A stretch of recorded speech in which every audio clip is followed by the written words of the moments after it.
बिहार में विपक्षी दलों के महागठबंधन ने आरजेडी नेता तेजस्वी यादव को अपना मुख्यमंत्री पद का चेहरा घोषित कर दिया है। इसके बाद बिहार का पूरा चुनाव नीतीश कुमार बनाम तेजस्वी यादव के मुद्दे पर केंद्रित हो गया है। अब जनता के सामने स्पष्ट विकल्प होगा कि वह लगभग 20 वर्षों से बिहार में विकास और सुशासन का चेहरा बनकर उभरे नीतीश कुमार को चुनते हैं या नीतीश की तुलना में बेहद युवा चेहरे तेजस्वी यादव उसकी पसंद बनते हैं। भाजपा ने आरोप लगाया कि तेजस्वी यादव अपने पिता लालू यादव की भ्रष्टाचार वाली राजनीति की विरासत संभालते हुए आगे बढ़ रहे हैं और अभी भी आईआरसीटीसी घोटाले के प्रमुख आरोपी हैं।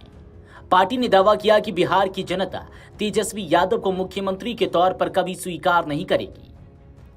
बता दें कि तेजस्वी यादव राजद के युवा चेहरा है। पिछले विधानसभा चुनाव में उन्होंने लगभग अकेले दम पर पूरा चुनाव प्रचार किया और राजद को सबसे बड़ी पार्टी के रूप में सफलता दिलाई। उनकी राजनीतिक रैलियों में उमड़ी युवाओं की भीड़ उनकी लोकप्रियता का बड़ा पैमाना बन गई। उनकी छवि के सहारे ही कांग्रेस सहित तमाम विपक्षी दलों ने भी पिछले चुनाव में अच्छी सफलता हासिल की।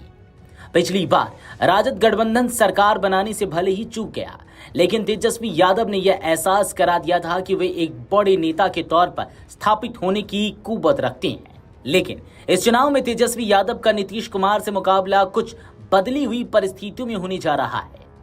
चंद दिनों पहले ही दिल्ली की एक अदालत ने उन्हें आईआरसीटीसी घोटाले में प्रमुख आरोपी माना है। उनके ऊपर केस दर्ज हो गया है और वे इस केस का सामना करेंगे। भूमि के बदले सरकारी नौकरी देने के मामले में भी लालू परिवार दोषी है। भाजपा और एनडीए का पूरा खेमा इस मोर्चे पर तेजस्वी यादव को घेरने का काम करेगा और महागठबंधन को भी इन सवालों का जवाब देना आसान नहीं होगा। दरअसल गुरुवार की प्रेस कॉन्फ्रेंस में महागठबंधन ने अपने एक होने का दावा अवश्य किया, लेकिन यह सच्चाई जनता के सामने है कि चुनाव के बिल्कुल अंतिम क्षणों तक महागठबंधन में सीटों पर रात ठनी रही। झारखंड मुक्ति मोर्चा जैसे राजनीतिक दलों से तनातनी कभी समाप्त नहीं की जा सकी। कांग्रेस ने अंतिम क्षणों तक तेजस्वी यादव को मुख्यमंत्री पद के चेहरे के तौर पर अपनी स्वीकार्यता नहीं दी। दोनों दलों के उम्मीदवार कई सीटों पर एक दूसरे के खिलाफ ताल ठोकते हुए दिखाई दे सकते हैं। ऐसे में तेजस्वी यादव को महागठबंधन के स्वीकार्य नेता के तौर पर जनता के बीच स्थापित करना कठिन होगा। मुख्यमंत्री नीतीश कुमार ने बिहार को कथित जंगल राज से बाहर निकालने का काम किया है। उन्होंने बिहार को विकास और सुशासन के रास्ते पर चलाया है। महिलाओं, पिछड़ों और दलितों महादलितों के लिए किए गए उनके कामों का ही परिणाम है कि आज भी बिहार में उनकी छवि को आज तक कोई चुनौती नहीं दे पाया है। मुसलमानों के एक वर्ग में भी उनकी पकड़ बरकरार है। लेकिन इसके बाद भी नीतीश कुमार के चेहरे पर भी कुछ सवाल उठने लगे हैं। सबसे बड़ा सवाल उनके स्वास्थ्य को लेकर है। कभी भाजपा तो कभी आरजेडी ने आरोप लगाया है कि वे अब सत्ता संभालने के काबिल नहीं है। चुनाव बाद वे मुख्यमंत्री होंगे या नहीं, इस पर एनडीए बहुत मुखर होकर सामने नहीं आया। हालांकि नीतीश के चेहरे पर सवाल खड़े होने के बाद उपेंद्र कुशवाहा और चिराग पासवान ने खुलकर उन्हें एनडीए का सीएम उम्मीदवार बताकर इस विवाद को शांत करने की कोशिश की। भाजपा प्रवक्ता एहसन सिंह ने कहा कि नीतीश कुमार और तेजस्वी यादव की आपस में कोई तुलना नहीं हो सकती। नीतीश कुमार का एक लंबा राजनीतिक जीवन है। उन्होंने अपने जीवन में कभी भ्रष्टाचार और परिवारवाद का संरक्षण नहीं किया, लेकिन तेजस्वी यादव के पास आज केवल यही राजनीतिक पूंजी है कि वे लालू यादव के बेटे हैं। उन्होंने कहा कि नीतीश कुमार संघर्ष से निकले हुए नेता हैं, जबकि तेजस्वी यादव लालू के पुत्र होने के कारण नेता बने हुए हैं।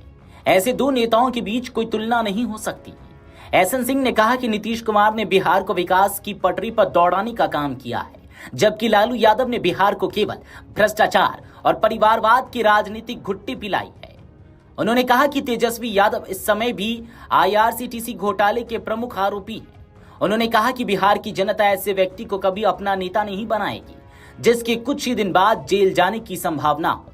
इसके पहले पटना में महागठबंधन की प्रेस कॉन्फ्रेंस में सभी विपक्षी दलों ने एकता का राग अलापा।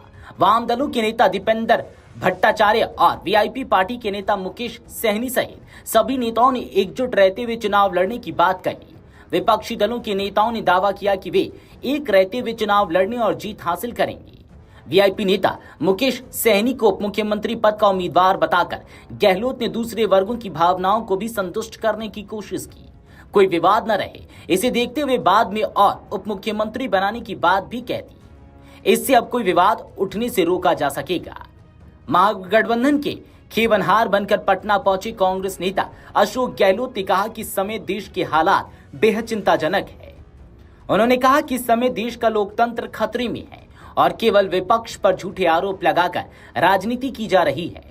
उन्होंने कहा कि इन परिस्थितियों में कांग्रेस ने तेजस्वी यादव को बिहार विधानसभा चुनाव में मुख्यमंत्री के चेहरे के रूप में आगे बढ़ाने का निर्णय किया है। Video desk Amar Ujala dot com. अगर आप ये वीडियो YouTube पर देख रहे हैं तो हमारे चैनल को सब्सक्राइब कर बेल आइकन दबाएं और Facebook पर देख रहे हैं तो हमारे पेज को लाइक करें।